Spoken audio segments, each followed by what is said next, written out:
आणि आता सर्वसामान्यांसाठी एक अत्यंत महत्त्वाची बातमी। व्यावसायिक गॅस सिलेंडरच्या किमतीत वाढ झालेली आहे। व्यावसायिक गॅस 50 रुपयांनी वाढलाय। मात्र सामान्यांसाठी दिलासा आहे की घरगुती गॅसच्या दरात मात्र कोणतीही वाढ झालेली नाहीये।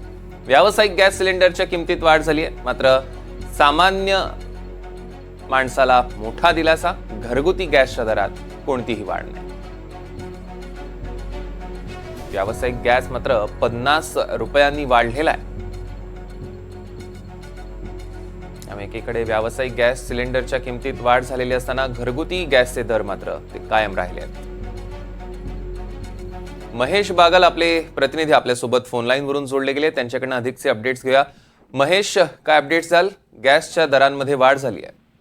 नक्कीच मध्यमवर्गीयांसाठी एक चिंतेची बाब अशी की कमर्शियल गॅस सिलेंडर जे आहे म्हणजे व्यावसायिक वापरासाठी जे गॅस सिलेंडर वापरले जातात त्यांच्या किमतीत तब्बल 50 रुपयांची वाढ करण्यात आलेली आहे। प्रत्येक राज्यातील जी शहरं आहेत त्या ठिकाणी या किमतीमध्ये फरक आपल्याला पाहायला मिळेल। मात्र तब्बल 50 रुपयांनी मुंबईतला जो गॅस सिलेंडर आहे तो महाग करण्यात आलेला आहे।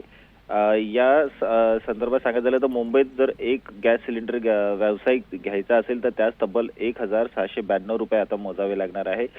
आता याचा परिणाम हा हॉटेलमध्ये जे पदार्थ मिळतात किंवा हॉटेल मध्ये जाऊन ज्यांना जेवणाचा आस्वाद घ्यायचा आहे त्यांच्या खिशाला झळ बसणार आहे। कारण कमर्शियल गॅस सिलेंडरमध्ये च्या दरात वाढ केल्यानंतर साहजिकच जे खाद्यपदार्थ हॉटेलमध्ये मिळतात त्यांचेही जे रेट्स आहेत ते वाढवले जाणार आहेत। नक्कीच महेश, या संदर्भातले अधिकचे अपडेट्स आम्ही घेऊ। तुर्तास धन्यवाद।